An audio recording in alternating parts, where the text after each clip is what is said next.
ಸೈನಿಕರಿಗಾಗಿ ಮೀಸಲಿದ್ದ ಭೂಮಿಯ ಮೇಲೆ ಬಿಲ್ಡರ್ ಕಣ್ಣು ಬಿದ್ದಿದೆ. ನಂಬಿ ಹಣ ನೀಡಿದ ಹಿರಿಯ ಸೈನಿಕರಿಗೆ ಈಗ ನಾಮ ಹಾಕಲಾಗಿದೆ. ಶ್ರೀನಂದಿ ಬಿಲ್ಡರ್ಸ್ ಇಂಡಿಯಾ ಪ್ರೈವೇಟ್ ಲಿಮಿಟೆಡ್ನ ಮಾಲೀಕ ಎಂಬಿ ಬಸವರಾಜ ಸೇರಿದಂತೆ ಒಟ್ಟು 10 ಜನರ ವಿರುದ್ಧ ಇದೀಗ ಎಫ್ಐಆರ್ ದಾಖಲಾಗಿದೆ. ಆರ್ಮಿ ಹೌಸಿಂಗ್ ಕೋಆಪರೇಟಿವ್ ಸೊಸೈಟಿಯ ಜಾಗವನ್ನ ಲೇಔಟ್ ಮಾಡಿ ಕೊಡುವುದಾಗಿ ನಂಬಿಸಿ ಕೋಟ್ಯಾಂತರ ರೂಪಾಯಿ ವಂಚಿಸಿರುವ ಆರೋಪ ಕೇಳಿಬಂದಿದೆ. ಸೊಸೈಟಿಯ ಜಾಗವನ್ನ ಅಭಿವೃದ್ಧಿಪಡಿಸಲು 2007ರಲ್ಲಿ ಶ್ರೀ ನಂದಿ ಬಿಲ್ಡರ್ಸ್ ಕಂಪನಿಯ ಜೊತೆ ಒಪ್ಪಂದ ಮಾಡಿಕೊಳ್ಳಲಾಗಿತ್ತು. ಈ ಅಭಿವೃದ್ಧಿ ಕಾರ್ಯಕ್ಕಾಗಿ ಆರ್ಮಿ ಹೌಸಿಂಗ್ ಸೊಸೈಟಿಯಿಂದ ಹಂತ ಹಂತವಾಗಿ ಬರೋಬ್ಬರಿ 3.6 ಕೋಟಿ ರೂಪಾಯಿ ಹಣವನ್ನ ಬಿಲ್ಡರ್ಸ್ ಪಡೆದುಕೊಂಡಿದ್ದಾರೆ. ಆನೇಕಲ್ ತಾಲೂಕಿನ ಜಿಗಣಿ ಬಳಿಯ ರಾಜಪುರದ ಸರ್ವೆ ನಂಬರ್ 38ರಲ್ಲಿ ಈ ಲೇಔಟ್ ನಿರ್ಮಾಣವಾಗಬೇಕಿತ್ತು. ಆದ್ರೆ 17 ವರ್ಷ ಕಳೆದ್ರೂ ಇಲ್ಲಿ ಸೈನಿಕರಿಗೆ ನಿವೇಶನ ಮಾತ್ರ ಸಿಕ್ಕಿಲ್ಲ.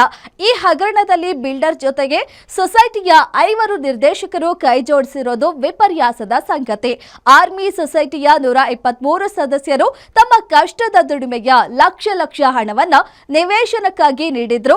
ಆದ್ರೆ ಅಧಿಕಾರಿಗಳೇ ಬಿಲ್ಡರ್ ಜೊತೆ ಶಾಮೀಲಾಗಿ ಭೂಮಿಯನ್ನ ಅಕ್ರಮವಾಗಿ ಮಾರಿ ಹಣ ಮಾಡಿಕೊಂಡಿದ್ದಾರೆ ಎಂಬ ಗಂಭೀರ ಆರೋಪ ಕೇಳಿ ಬಂದಿದೆ. ಆ ಮೂಲಕ ನಂಬಿದ್ದ ಸದಸ್ಯರಿಗೆ ನಿರ್ದೇಶಕರೇ ಬೆನ್ನಿಗೆ ಚೂರಿ ಹಾಕಿದ್ದಾರೆ.